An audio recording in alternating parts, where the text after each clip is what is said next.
This is GTV, where dreams never end. Back in 2016, I discovered the answer to a question that nobody knew. What was Yume Kojo? An event held in Japan all the way back in 1987. Most people know of the term Yume Kojo, but for some reason, no one on Earth can explain any detail of it whatsoever. I took things into my own hands, did the proper research, and turned that into a video. For thousands, it was a revelation. People from all over the world offered their thanks and shared their thoughts and opinions on this amazing discovery. It was all I ever asked for. Among the thanks, there was one thing that many said, and that was, more. Tell us more. Despite covering all the bases, there was still a large amount of information left on the cutting room floor. Also, since 2016, people who actually went to Yume Kojo have told me about their experiences and offered personal photos and video of the event, encouraging me to share these memories with the world. Archival sources have turned up other found footage since then as well. So, let's do something special. Let's revisit Yume Kojo, expand the story, show off new, never-before-seen footage, and leave no detail behind.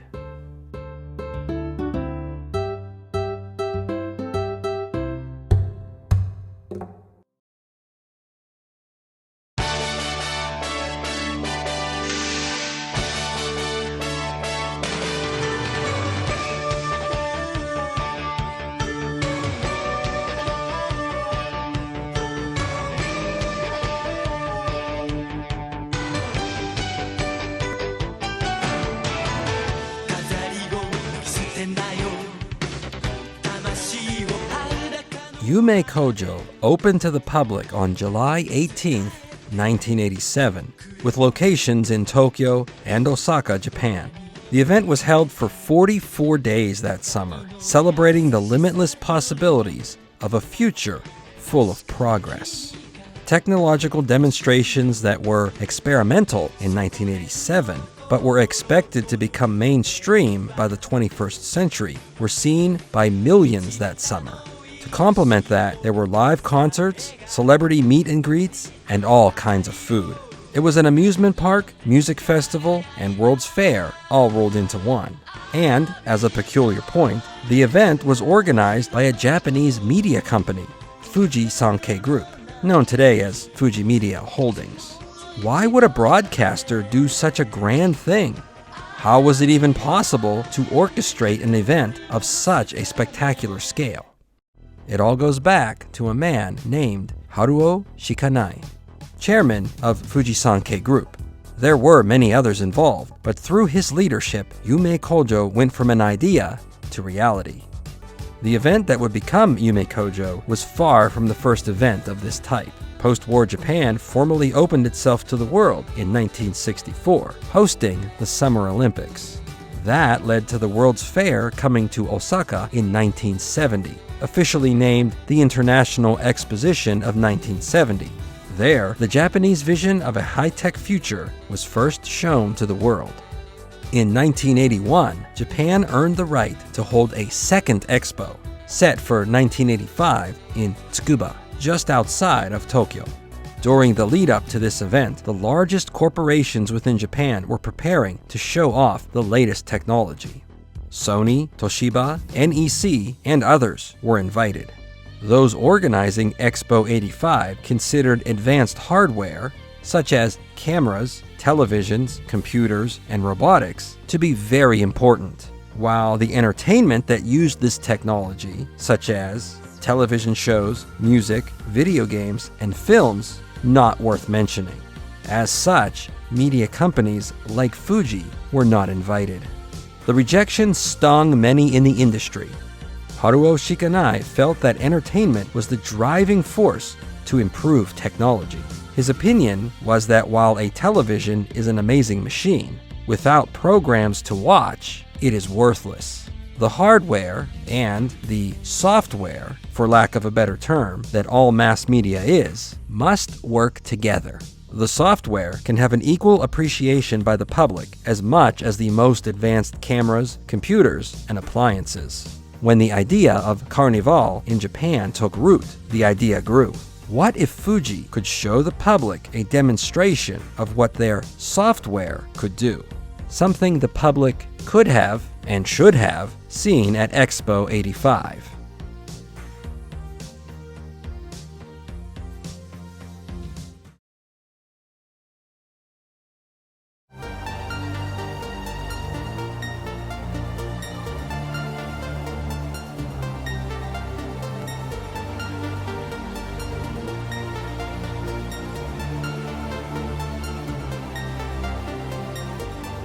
In June 1984, Fuji Sankei Group formally established a board to execute the vision Haruo Shikanai had of a Carnival-type festival that showed the importance of mass media, which he often referred to as software. As chairman, Haruo Shikanai recruited several members of the team that went to Brazil just a few months before. The group engaged in lively and spirited debates over what this event would be, what it would contain, how to promote it, how long the event could last, and how the audience could be served best. One member of this newly created board was Shotaro Ishinomori. The artist was well known for creating several television programs known as tokusatsu, a production that relies heavily on practical special effects. In addition, he had authored hundreds of manga books, earning the Guinness World Record for the most comics published by a single author. Shotaro Ishinomori was always adapting his techniques to provide newer and better experiences in his work. He suggested a live demonstration of his latest techniques, offering to build unique exhibits just for this event. Outside corporations, even those who were scheduled to be a part of Expo 85, were brought in to assist, providing extra financial backing and manpower to create the software, as it was called, that the public could interact with. Pioneer, Nissan, NTT, Suntory, and others got on board with the effort. Museums and amusement parks from around the world were studied to learn how to strike a balance between the creativity and entertainment this event was planned to have. Haruo Shikanai would send scouts to Epcot Center, the Smithsonian, Knott's Berry Farm, and dozens of other locations around the world to study their layouts, traffic flows, power consumption, and every other detail possible to create an engaging experience that would have an interesting flow, not be too overbearing, overcrowded, nor disengaging. 1984 turned to 1985. The board at Fuji set out on their next goal, a concrete theme for this event, as well as a name. With the concept of a software-driven exposition, one word quickly became the focal point: image. And the execution of those images: imagination. All designers were given the name Imagineers, a portmanteau of imagination and engineer. Haruo Shikanai, as chairman of the board, was Chief Imagineer, a moniker that fit well as he had always been referred to as the Chief. The spark of imagination and dreams that become reality crafted the perfect feeling for this event. All ages were welcome, but the focus was on the children, as those of elementary school age at this time would be the first generation in the 21st century to become adults. The end result should be a vision of the future that inspires young minds to dream of what is possible, and with their hard work, this event could be the world that they create and pass on to posterity. In July 1985, the official name was chosen: Yume Kojo, referred to in English as Dream Machine. A subtitle to the event was also added, returning to the original concept thought up in Rio de Janeiro: Communication Carnival, a festival of mass media. Lastly, the opening day was set for July 18, 1987, and planned to run through the rest of that summer. The Imagineers had exactly 2 years to make Communication Carnival Yume Kojo 87 a reality. It was also decided that Yume Kojo could be and should be held in 2 locations, one in Tokyo and one in Osaka. The exhibits would be easy to duplicate. Live events and celebrity appearances could be rotated between the 2 locations, and both could broadcast the daily goings-on for double the coverage. A layout was proposed that would balance large and small-scale events with live performances, shopping, eating, and other forms of recreation. The major software pavilions, the main attractions of Yume Kojo, were held indoors, while outdoors, playgrounds, and a concert stage created a balance of activities. Information centers, restaurants, and souvenir shops would be scattered throughout the area, both inside and outside. Many of the attractions began in secret, as the event had not yet been publicly announced. Every pavilion that would be seen at Yume Kojo was constructed in separate, undisclosed locations throughout Japan. These required 3D film projectors, holographic image generators, engines, motors, computers, monitors, cables, cooling systems, lighting setups, scaffolding, and so much more, all moving in secret. Everything would be fully assembled and collected together in one place for the first time, right before opening day, nearly 2 years later. As the Fuji Sankei Group consisted of many media arms, almost 100 smaller organizations, cross-promotion was an invaluable resource. Most of the promotion was done through the Fuji TV network, its productions, and star talent. Nippon Hoso was the radio division of the company. The radio program, All Night Nippon, promoted Yume Kojo nightly, with promotional spots airing across NBS radio stations nationwide. Sankei Shimbun was the publishing division, with national and regional newspapers. Print ads and news articles about Yume Kojo were published regularly during the event. Characters were created to appear in advertising, promotion, and merchandising for Yume Kojo. The Imogene family, a young boy wearing a turban and riding a flying carpet named Imogene, a name inspired from the word imagine. He would be seen alongside his mama and papa, his girlfriend Lina, little brother and sister Polky and Piki, and pet monkey Rusa, and would appear on tickets, posters, pop cans, toys, coins, and star in a video game. Finally, all of the fun and revelry that would be experienced at Yume Kojo was encapsulated into a single item, the Imagenia mask. Based on designs that originated in Italy centuries ago, these masks captured the feelings of mystery, fashion, and youth. The Imagenia masks were worn by street performers and at parties during Yume Kojo.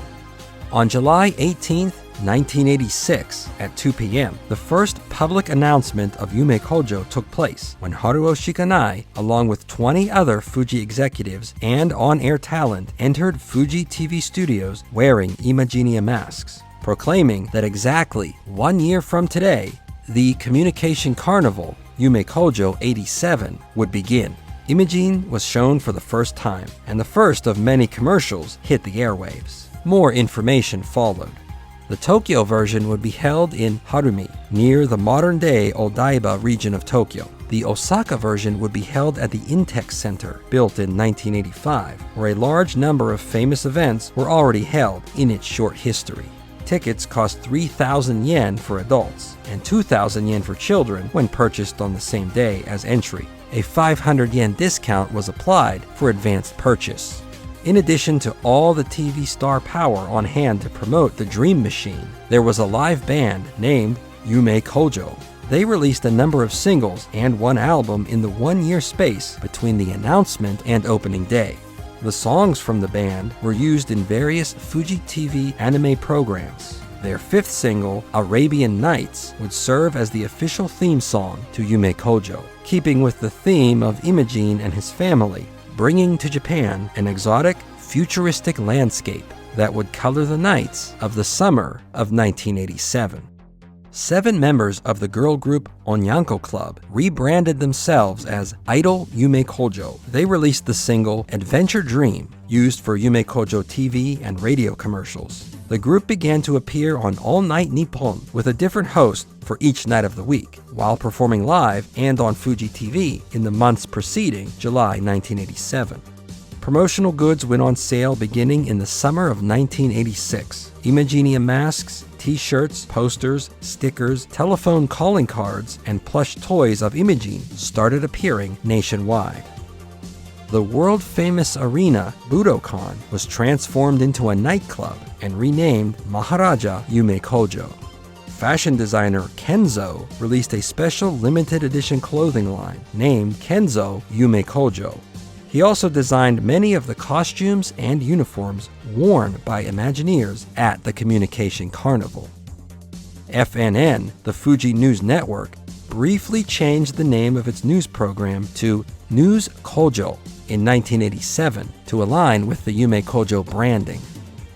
Anmitsuhime, an anime program that aired Sunday nights on Fuji TV, had a special episode dedicated to Yume Kojo. Airing on July 12, 1987, the cast visits the Communication Carnival. Despite the show taking place hundreds of years ago, Anmitsu and her family receive tickets to the event and take a bus to Tokyo, visit some of the pavilions, and end up helping someone in trouble. It's also worth noting that Onyanko Club, which featured idol Yume Kojo members, contributed music for the series as well.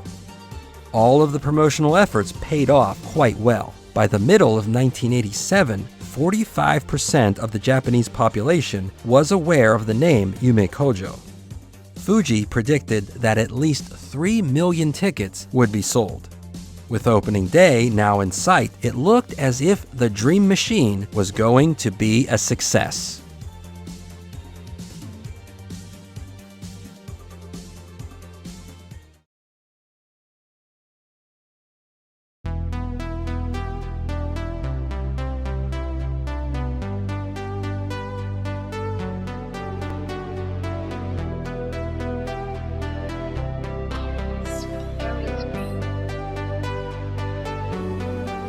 On July 18, 1987, at 9:42 a.m., just minutes before the grand opening, Chief Imagineer Haruo Shikanai receives a priest's blessing at a Tokyo Shinto temple and wishes for a successful event, praying for love, peace, and happiness in a beautiful 21st century.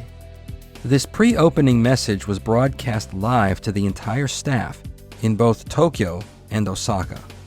At 10 a.m., festivities kicked off officially. A parade of 3,000 people, led by a marching band with dancers and performers following behind, led those first attendees into a special ceremony to celebrate opening day. Children from nations all over the world gathered to sing and to speak the words of Haruo Shikanai's prayer in their native languages. Balloons were lifted into the sky to great applause. A giant pink blimp featuring the Yume Kojo logo and the Imagineer mask was launched. It would fly overhead for all to see until closing day on August 30th. With Yume Kojo finally here, the public could at last experience the vision that the Imagineers had spent the last 3 years creating. The entranceway into the Communication Carnival was known as Tunnel Shock. Attendees entered a doorway, going through something that resembled a cave. Previews of images from every pavilion on the other side of the tunnel appeared on the walls. Otherworldly music played throughout, setting the stage for the dreams seen ahead. Tunnel Shock changed throughout the course of the 44-day event, as the images lining the walls were replaced every so often, ensuring the experiences were unique to that time and place. The sound of thunder is deafening. The lightning shines through your eyes, and above the thick dark clouds, the dragon appears. This is Amazing Matsuri Orochi, a special effects show directed by Shotaro Ishinomori. Based on the mythological creature Orochi, a dragon with many heads, the combination of holograms, sound, smoke, wind, and vibrations create an effect where the surreal crosses over into reality. Adjacent to the theater that presented Orochi, a high-tech village awaits, allowing attendees to experience a traditional Japanese festival with a touch of futurism.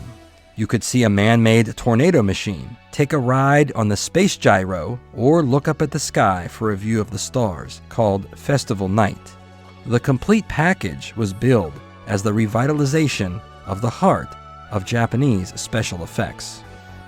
Magical Romance was a computer-based love-matching service developed by Pioneer.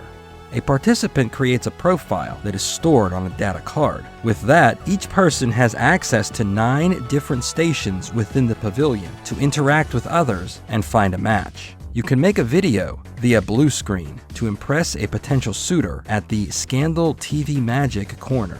If you find a match, you can see what your future children may look like at the Pretty Baby Magic corner. You can print out the photo as a keepsake. Whether you find a match or not, you can keep your card for another chance on another day. The profile on the card can also be printed on paper, so if all hope is lost, you can still send it out into the ether by fax, hoping someone may catch it. An area dedicated to interactive gaming technology, Mock Vision, featured the latest and newest video games. The highlight of this exhibit came in the form of Super Game Z, a collaboration with Sega, Kyosho, and Nissan. Radio-controlled cars race each other on a giant indoor track. The cars were controlled by modified Outrun arcade units, complete with steering wheels, gear shifts, and gas pedals. On the monitor, each player would see a first-person view of the dashboard of his or her car, where a small camera was mounted on the hood. The track featured a detailed city with skyscrapers and flashing lights, making Super Game Z a unique experience that truly put the video in video game. The attraction was so popular that the wait in line reached 5 hours on the busiest days. Replica model cars that were used in Super Game Z were sold on-site with Imagenia mask decals you could apply to each one. While passing the time to complete that 5-hour wait for Super Game Z, you could try out the latest video games. Sega let the public try out the light phaser and 3D glasses for the first time in Japan. Arcade machines and experimental robotic games were also available to play at Mock Vision. Jigsaw Jungle was a play area designed for children. One section featured an interactive display of the scenes from the book Hare Tokidoki Buta, released in the United States as Tokyo Pig.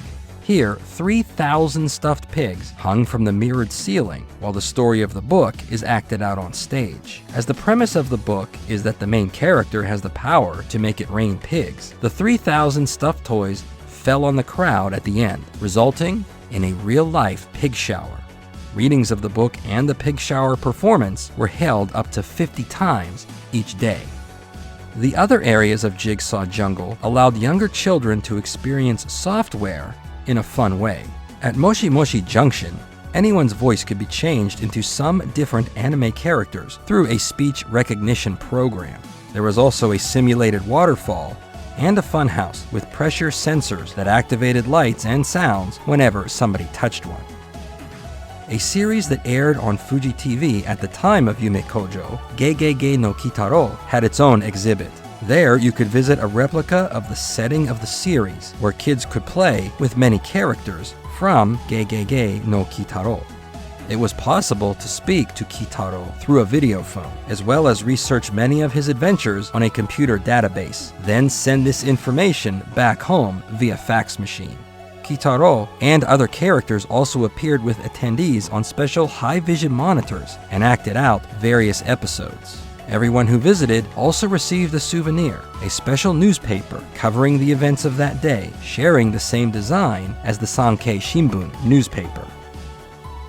Want to experience a live concert without anyone performing on stage? 3D Video Live provided just that. Using special stereo-optic 3D glasses, viewers could watch a live TV broadcast in the same manner as someone watching a concert live in person, allowing the audience, both live and via satellite, to enjoy a universal experience. Among the 3D broadcasts shown here was Yosei Tengoku, a kabuki-style play.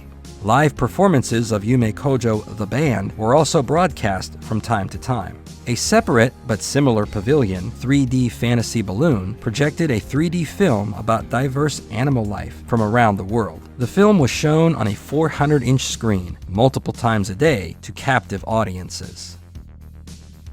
The Space Womb was the one event that was not available in Tokyo and only available at the Osaka site. Designed in part to give Osaka something original and unique that had a Kansai feel to it, the Space Womb was, in essence, a giant dance club. A live DJ would mix contrasting genres of music, while the giant dome above projected images of a starry sky that gave the feeling of floating through outer space. DiscoVision 360 was a highly impressive technical achievement on display at Yume Kojo. This pavilion featured 336 television sets, 21 inches in size, arranged in a circle raised about 10 meters in the air. The televisions were spread out 4 sets high and 84 sets across for an impressive 360-degree display. Each set ran a unique video independent of all the others, displaying 14,440 images over the course of 8 minutes, all while set to music. One complete show displayed a total number of 4,838,400 images. To maintain all this equipment, the monitors, switchers, video players, and speakers, DiscoVision 360 was housed in a domed tent and air-conditioned to a chilly temperature of only 10 degrees centigrade. Attendees were advised to wear a coat while under the tent. The Dream Emporium was a massive indoor market. Nearly 100 restaurants and shops dotted the area with food from around the world. Italian, American, Indian, Moroccan, French, Chinese, and of course, Japanese cuisine were served up and sold here. The shops sold souvenirs that carried the Yume Kojo branding, featuring the Imagenia mask or the Imagine family.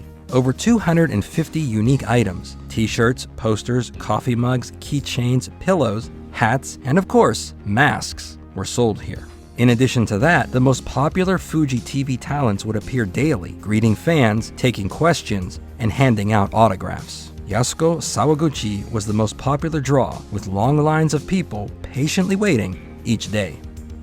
After spending some time inside, you could go outside to visit the carnival site for some fresh air and find many things to do. The East-West tug-of-war was a daily competition held between the Tokyo and Osaka Yume Kojo locations. Each side would grab the rope and pull. The force was calculated by a computer in each unit, which then communicated via satellite and converted the data into motion in the rope on either side. Nearby was the Kid Wash, basically a swimming pool with the fun option of running through a car wash style series of hoses and brushes. The center of the carnival site held the water stage. Several times a day, live events were held here. The main draw was the daily concert by idol Yume Kojo. Throughout the day, other performances would take place, such as circus acts or individual live shows. A few episodes of the most popular program on Fuji TV, Warate Itomo, were broadcast live from the water stage at its usual airtime of 12 o'clock. The information system was the central operating hub that kept Yume Kojo running smoothly. For the attendees, this involved public service announcements, offering a lost and found, operating public security, and site maintenance. Behind the scenes, a team unseen to the public operated and maintained the bevy of monitors, speakers, computers, switchboards, cables, and fans that each pavilion required, not to mention coordinating and communicating with Imagineers and other staff throughout the site each day. Everything at the Communication Carnival ran well over the course of 44 days that summer. On the final day of Yume Kojo, August 30th, 1987, a special closing event was held at both locations. Sayonara Dream Machine. Singing, dancing, and fireworks were part of the festivities as the Imagineers, staff, and Fuji executives celebrated a successful event. 3 years of planning, building, coordination, and promotion were executed perfectly. The entire team could finally breathe a sigh of relief for all it had achieved. With tears of joy also came some tears of sadness, as it was time to say goodbye and see the future they had dreamed up become realized.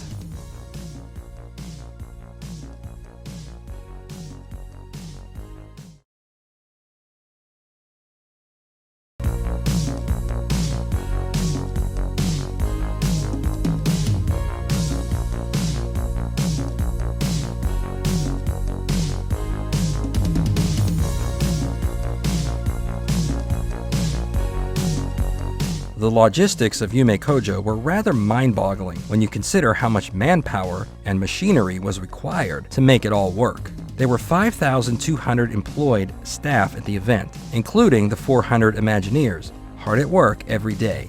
Across all pavilions, 1,325 TV monitors were used, with 151 video tape decks. as well as 330 computers, 20 video projectors, 46 security cameras, 8 film projectors of both 35 and 70 millimeter types, 471 telephones using 39 lines, and 830 hours of satellite transmission were used to operate everything seen and unseen at the Communication Carnival. In addition to that, the Tokyo and Osaka locations used 9,951 tons of water, 4.6 million kilowatts of electricity, and produced 2,240 tons of garbage. Over the course of 44 days, 5,705,544 people attended Yume Kojo in both Tokyo and Osaka. Thanks to this event, 180 billion yen was added to the economy that year, about 1.2 billion US dollars at the time. After the Imagineers said goodbye on August 30th, 1987, things at Fuji went back to a slower and more normal pace. However, Yume Kojo wasn't quite yet ready to fade away into history. A smaller event was held in 1988 with amazing Matsuri Orochi as the centerpiece. Fuji set up in the town of Yubari, Hokkaido. This small town had recently gone through some difficult times economically, as the town that was once famous for coal mining had no active mines left, leaving Yubari without a means to support itself. Yume Kojo 88 was held from April 29th to October 31st that year. People from all over Hokkaido and the rest of Japan came to Yubari, sparking a turnaround that led the area to become a tourist destination. When Yume Kojo 88 ended, Fuji promised to return in the future. In 1990, Fuji and others organized the Yubari International Fantastic Film Festival, a now world-famous event held every February to this day. In 1989, an event somewhat similar to Yume Kojo was held in the city of Yokohama. The Yokohama Exotic Showcase, or YES for short, was a summertime event focused on transportation and vehicles of the 21st century. Sega revived Super Game Z with a new racing course and a new name, Sega Super Circuit. 1 year after the end of YES, Sega Super Circuit appeared once more. In September 1990, the game moved to the Sega World Tokyo Roof, a temporary exhibition built in the Shiodome area of Tokyo. The last race ever occurred on June 30th, 1991, when the Tokyo Roof closed as scheduled. While most of the Yume Kojo pavilions no longer exist, one was preserved and is still standing today. The model Showa town seen in the Dream Emporium, along with many pieces of furniture, signboards, mechanical games, and the old three-wheeled car, are on display at Dex Tokyo in Odaiba, not more than a few minutes' walk from where it originally stood. On the island of Niijima, a giant statue of Imogene that was commemorated on opening day in 1987 is still standing as a tourist destination for the far-flung Pacific Island. Dream Machine demonstrated futuristic entertainment, software, as the Imagineers put it, that was expected to be standard by the 21st century. Did those visions of the future come to pass in an accurate way? High-vision television, what we call HDTV, began regular broadcasts in Japan in the early 1990s. The full transition to high vision was completed on July 24, 2011, when the analog signals that had been in place since 1953 were finally switched off.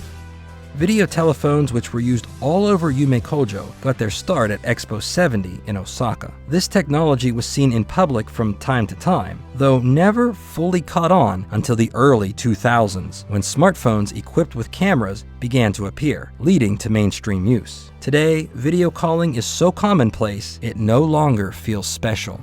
Creating a personal profile and sharing it with others via computers seemed to be the wave of the future back in 1987. Today, there are a plethora of websites and online services that help you find romance, reconnect with old friends, or just promote yourself to the world for all to see.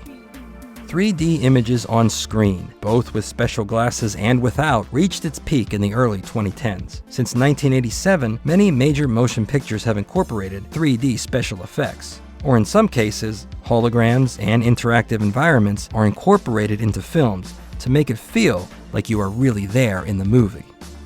Remote camera operation, like that seen in Super Game Z, came to life in the 21st century. Mario Kart Live, designed by Nintendo, brings the experience Sega invented right into your living room. The Imagineers and talent involved with Yume Kojo continued in their respective roles following the summer of 1987. Shotaro Ishinomori continued producing manga and tokusatsu works until he passed away at the age of 60 in 1998. Many of the productions he created are still broadcast today, such as Kamen Rider, which was revived shortly before his passing. Tamori, the most famous TV host in Japan, continues to be seen on TV. Warate Itomo, his program that was broadcast live from the water stage, ended in 2014. And currently holds the record for the Japanese TV program with the most number of episodes, 8,054, during its 32-year run. Today, Tamori can be seen on Music Station and Tamori Club for the sophisticated people. Yume Kojo, the band, decided to continue creating new music together. The band changed their name to The Blimp Club in honor of the blimp that flew over the entranceway to Yume Kojo. They released multiple albums in the 1990s, and still tour Japan every year. The team of Imagineers chronicled the events of Yume Kojo and released both a book and documentary film covering every detail from start to finish, perfectly capturing the spirit that colored the nights of the summer of 1987. The man responsible for all of this, the one who oversaw the creation, planning, and execution of Yume Kojo, Haruo Shikanai, sadly never lived to see this all unfold. He passed away at the age of 42 on April 16, 1988. Just 8 months after Yume Kojo ended, its chief Imagineer was gone. As evidenced by the list of achievements stated here, the vision that Haruo Shikanai had of the future did come to pass. We live it now. The dream machine may be long over, but the spirit of imagination can and does live on in everything we see. The child that experienced Yume Kojo all those years ago has grown up, being just one of millions that built the world we see today. Let us never forget the vision, message, and purpose of the dream machine: to build an even better tomorrow.